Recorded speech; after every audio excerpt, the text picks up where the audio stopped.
أعوذ بالله من الشيطان الرجيم. بسم الله الرحمن الرحيم. ألف لام را كتاب أحكمت آياته ثم فصلت من لدن حكيم خبير ألا تعبدوا إلا الله إنني لكم منه نذير وبشير وأن استغفروا ربكم ثم توبوا إليه يمتعكم متاعا حسنا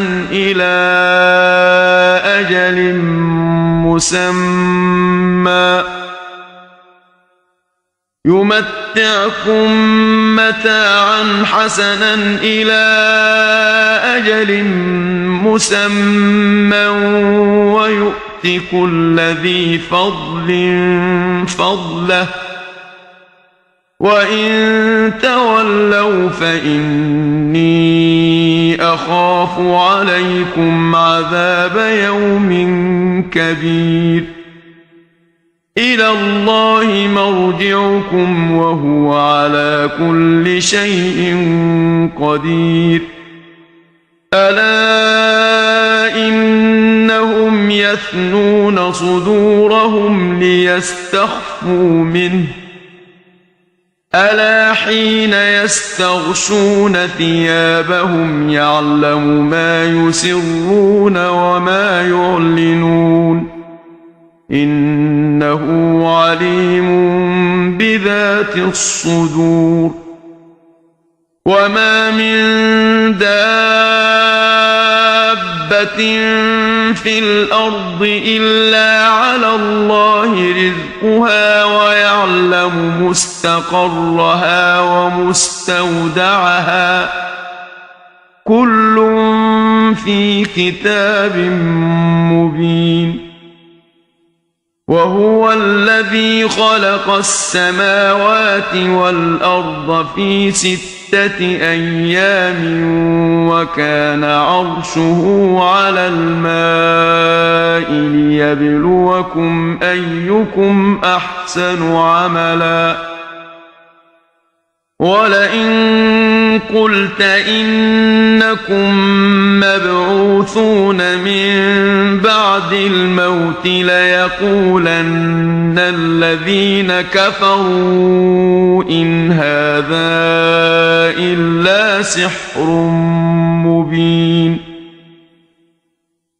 ولئن أخرنا عنهم العذاب إلى أمة معدودة ليقولن ما يحبسه ألا يوم يأتيهم ليس مصروفا عنهم وحاق بهم ما كانوا به يستهزئون ولئن أذقنا الإنسان منا رحمة ثم نزعناها منه إنه ليئوس كفور ولئن أذقناه نعماء بعد ضراء مسته ليقولن ذهب السيئات عني إنه لفرح فخور إلا الذين صبروا وعملوا الصالحات أولئك لهم مغفرة وأجر كبير فلعلك تارك بعض ما يوحى إليك وضائق به صدرك أن يقولوا لولا أنزل عليه كنز أو جاء معه ملك إنما أنت أنت نذير والله على كل شيء وكيل أم يقولون افتراه قل فأتوا بعشر سور مثله مفتريات وادعوا من استطعتم من دون الله إن كنتم صادقين فإن لم يستجيبوا لكم فاعلموا أنما أنزل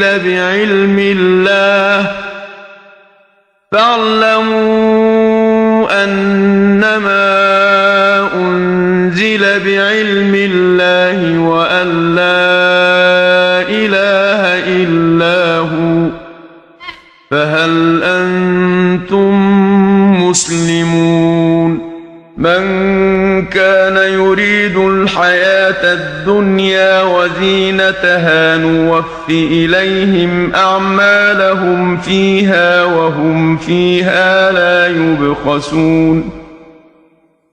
أولئك الذين ليس لهم في الآخرة إلا النار وحبط ما صنعوا فيها وباطل ما كانوا يعملون أفمن كان على بينة من ربه ويتلوه شاهد منه ومن قبله كتاب موسى إماما ورحمة أولئك يؤمنون به ومن يكفر به من الأحزاب فالنار موعده فلا تك في مرية منه إنه الحق من ربك ولكن أكثر الناس لا يؤمنون ومن أظلم ممن افترى على الله كذبا أولئك يعرضون على ربهم ويقول الأشهاد هؤلاء الذين كذبوا على ربهم ألا لعنة الله على الظالمين الذين يصدون عن سبيل الله ويبغونها عوجا وهم بالآخرة هم كافرون أولئك لم يكونوا معجزين في الأرض وما كان لهم من دون الله من أولياء يضاعف لهم العذاب ما كانوا يستطيعون السمع وما كانوا يبصرون أولئك الذين خسروا أنفسهم وضل عنهم ما كانوا يفترون لا جرم أنهم في الآخرة هم الأخسرون إن الذين آمنوا وعملوا الصالحات وأخبتوا إلى ربهم أولئك أصحاب الجنة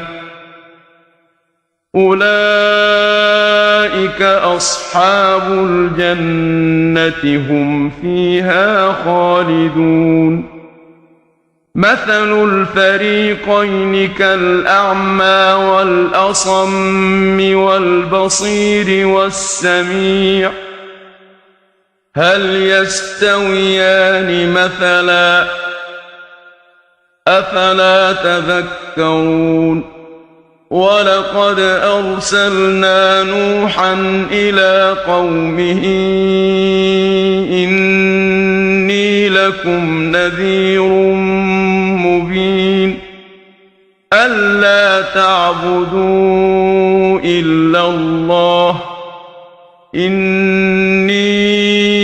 أخاف عليكم عذاب يوم أليم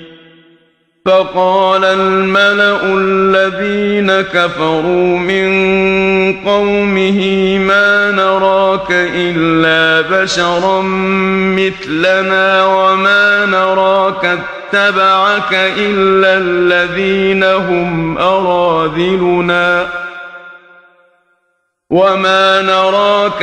اتبعك إلا الذين هم أراذلنا بادي الرأي وما نرى لكم علينا من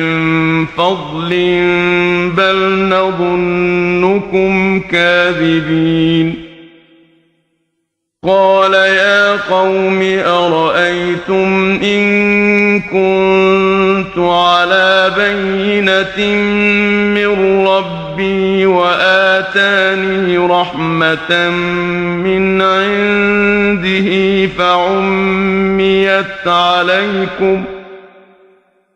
فعميت عليكم أنلزمكموها وأنتم لها كارهون ويا قوم لا أسألكم عليه مالا إن أجري إلا على الله وما أنا بطارد الذين آمنوا إنهم ملاقو ربهم ولكني أراكم قوما تجهلون ويا قوم من ينصرني من الله إن طردتهم أفلا تذكرون ولا أقول لكم عندي خزائن الله ولا أعلم الغيب ولا أقول إني ملك ولا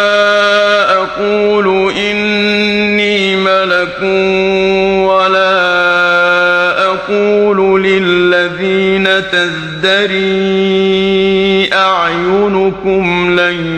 يؤتيهم الله خيرا الله أعلم بما في أنفسهم إني إذا لمن الظالمين قالوا يا نوح قد جادلتنا فأكثرت جدالنا فأتنا بما تعدنا إن كنت من الصادقين قال إنما يأتيكم به الله إن شاء وما أنتم بمعجزين ولا ينفعكم نصحي إن أردت أن أنصح لكم إن كان الله يريد أن يغويكم هو ربكم وإليه ترجعون أم يقولون افتراه قل إن افتريته فعلي إجرامي وأنا بريء مما تجرمون وأوحي إلى نوح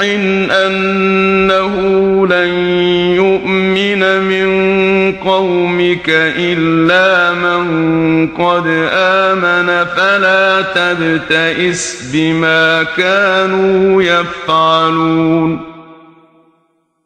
واصنع الفلك بأعيننا ووحينا ولا تخاطبني في الذين ظلموا إنهم مغرقون ويصنع الفلك وكلما مر عليه ملأ من قومه سخروا منه قال إن تسخروا منا فإنا نسخر منكم كما تسخرون فسوف تعلمون من يأتيه عذاب يخزيه ويحل عليه عذاب مقيم حتى إذا جاء أمرنا وفارت النور قل نحمل فيها من كل زوجين اثنين وأهلك إلا من سبق عليه القول وما آمن معه إلا قليل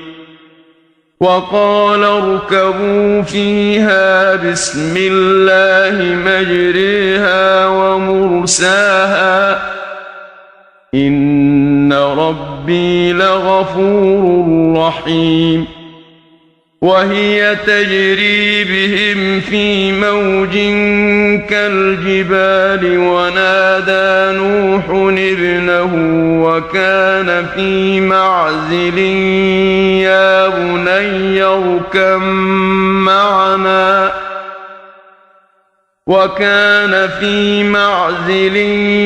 يا بني اركب معنا ولا تكن مع الكافرين قال سآوي إلى جبل يعصمني من الماء قال لا عاصم اليوم من أمر الله إلا من رحم وحال بينهما الموج فكان من المغرقين وقيل يا أرض ابلعي ماءك ويا سماء أقلعي وغيض الماء وقضي الأمر واستوت على الجودي وقيل بعدا للقوم الظالمين ونادى نوح ربه فقال رب إن ابني من أهلي وإن وعدك الحق وأنت أحكم الحاكمين قال يا نوح إنه ليس من أهلك إنه عمل غير صالح فلا تسألني ما ليس لك به علم إني أعظك أن تكون من الجاهلين قال رب إني أعوذ بك أن أسألك ما ليس لي به علم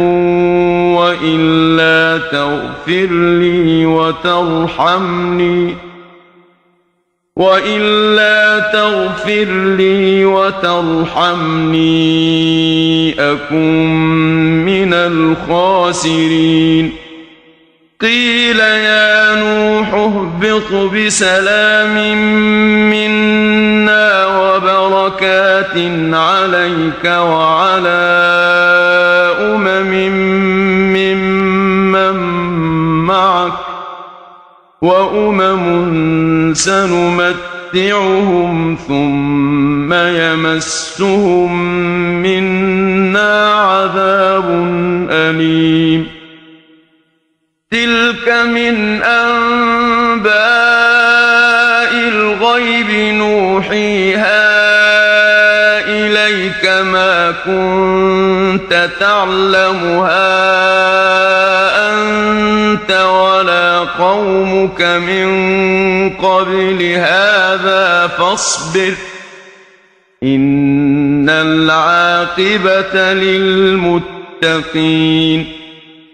وإلى عاد أخاهم هودا قال يا قوم اعبدوا الله ما لكم من إله غيره إن أنتم إلا مفترون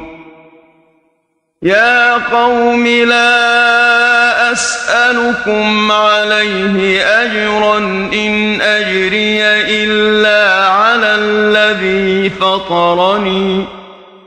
أفلا تعقلون ويا قوم استغفروا ربكم ثم توبوا إليه يرسل السماء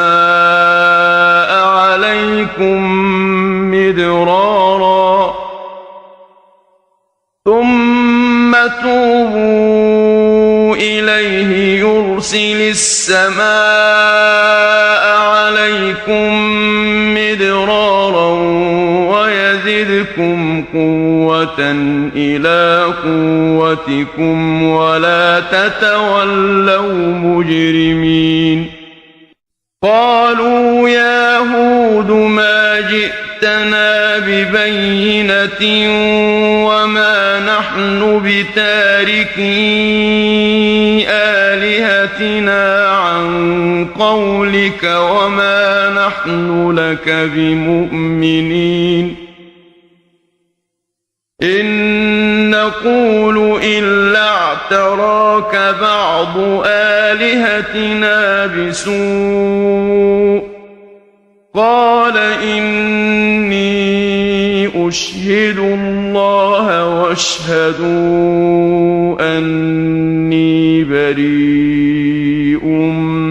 مما تشركون من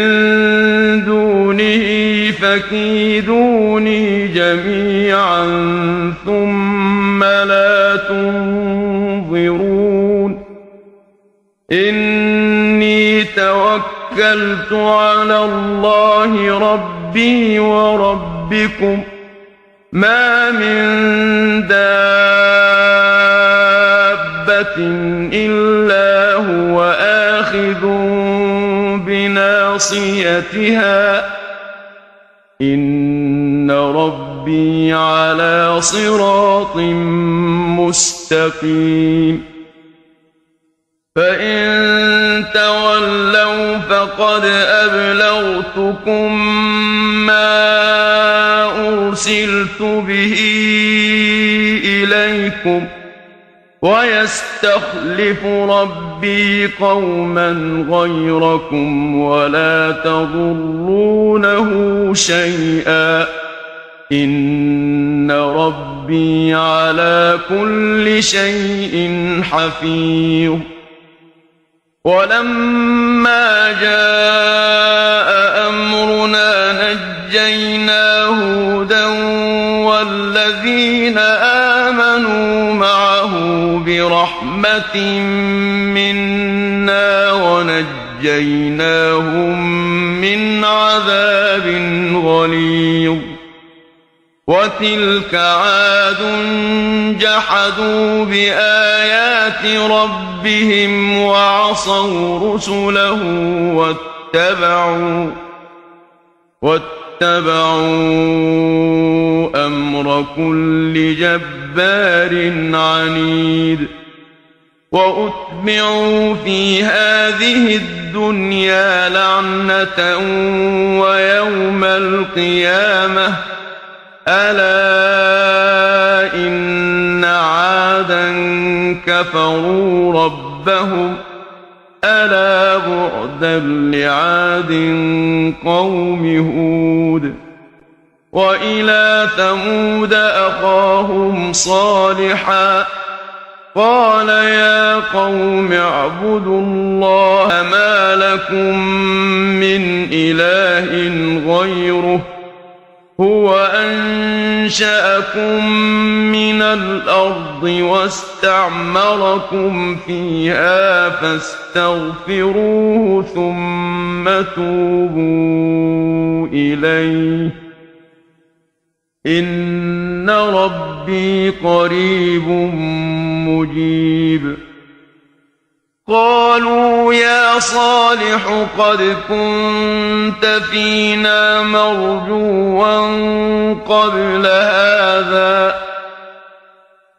أتنهانا أن نعبد ما يعبد آباؤنا وإننا لفي شك مما تدعونا إليه مريب. قال يا قوم أرأيتم إن كنت على بينة من ربي وآتاني منه رحمة فمن ينصرني من الله إن عصيته فما تزيدونني غير تخسير. ويا قوم هذه ناقة الله لكم آية فذروها تأكل في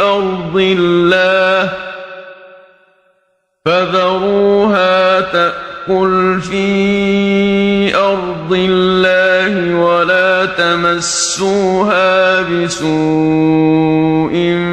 فيأخذكم عذاب قريب.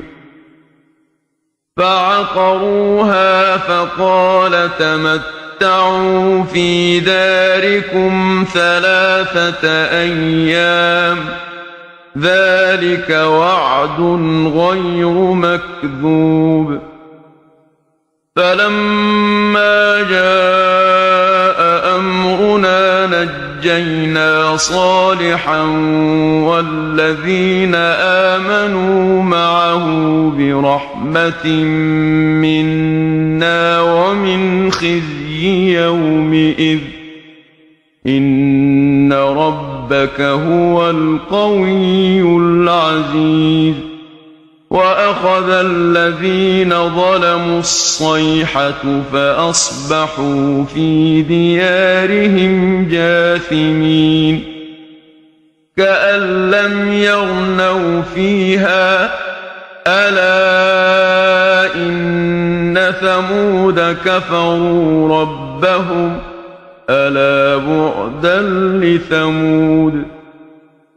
ولقد جاءت رسلنا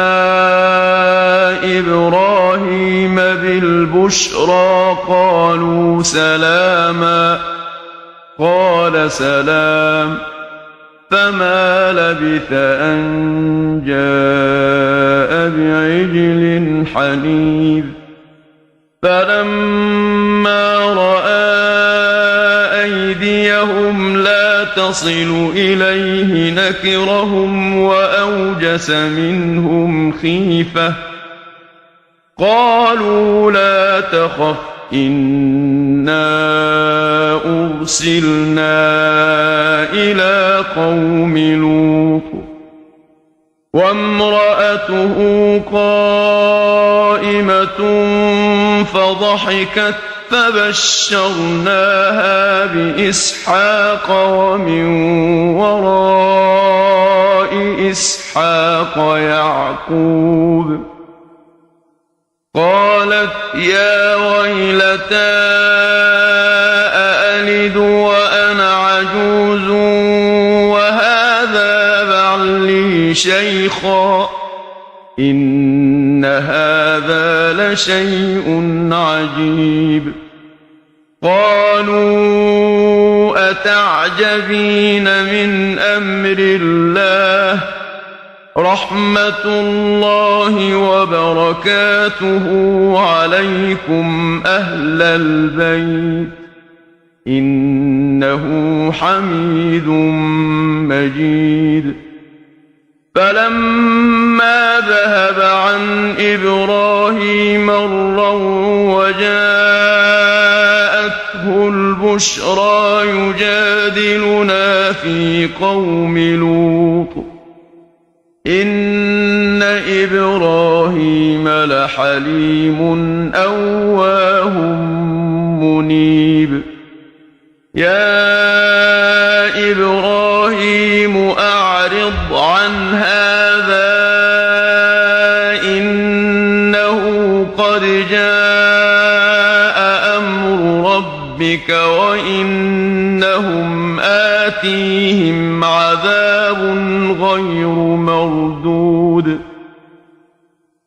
ولما جاءت رسلنا لوطا سيء بهم وضاق بهم ذرعا وقال هذا يوم عصيب. وجاءه قومه يهرعون إليه ومن قبل كانوا يعملون السيئات. قال يا قوم هؤلاء بناتي هن أطهر لكم فاتقوا الله ولا تخزون في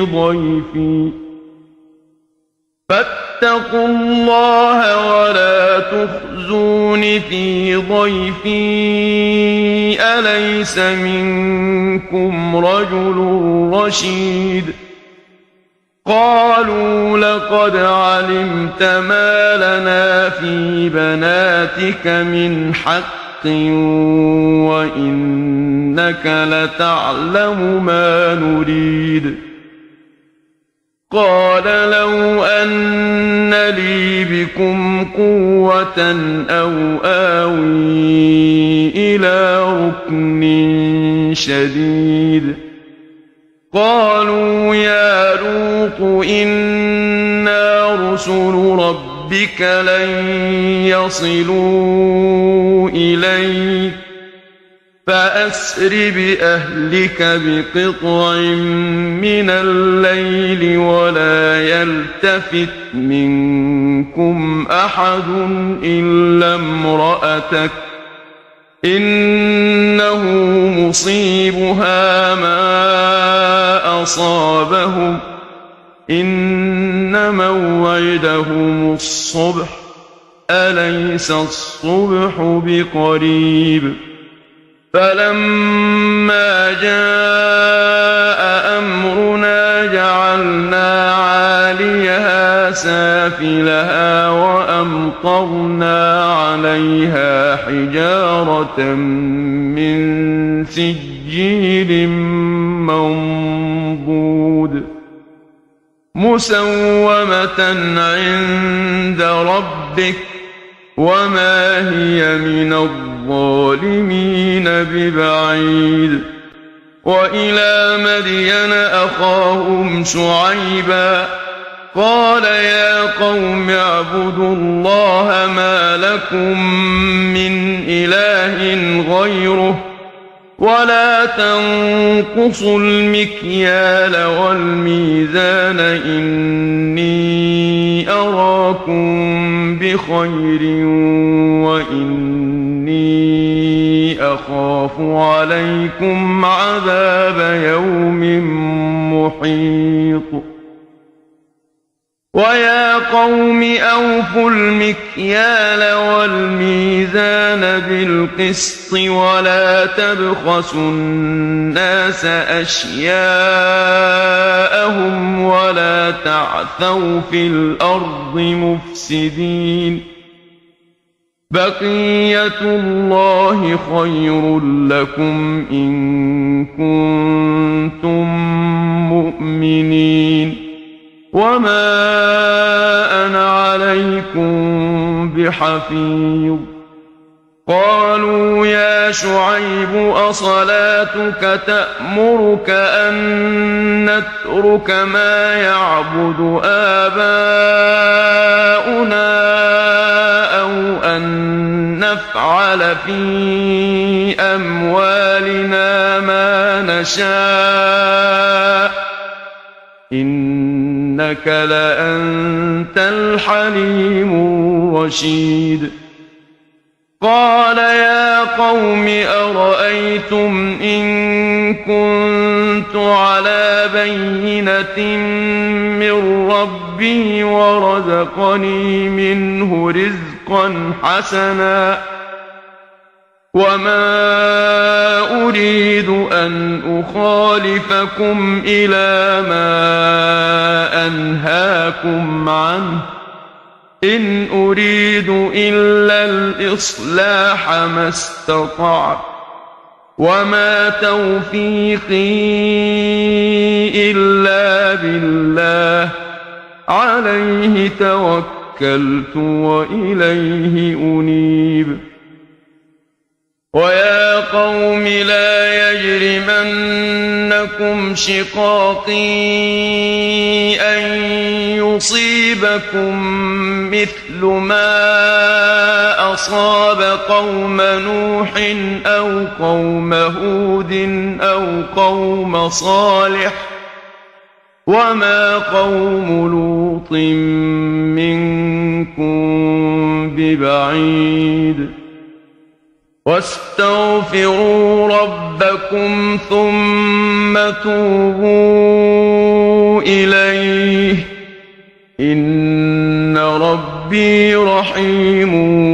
ودود قالوا يا شعيب ما نفقه كثيرا مما تقول وإنا لنراك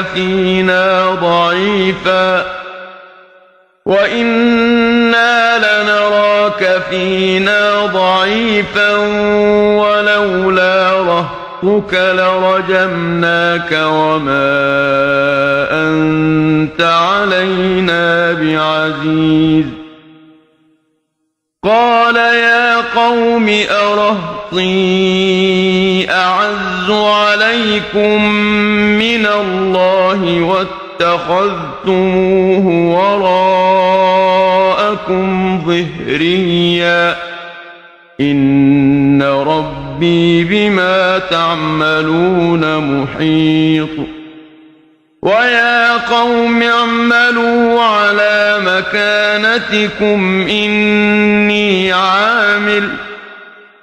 سوف تعلمون من يأتيه عذاب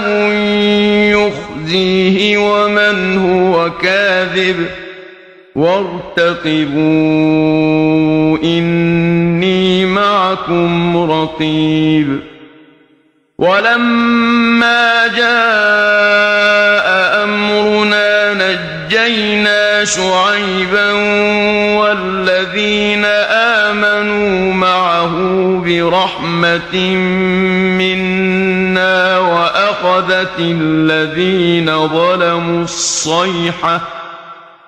وأخذت الذين ظلموا الصيحة فأصبحوا في ديارهم جاثمين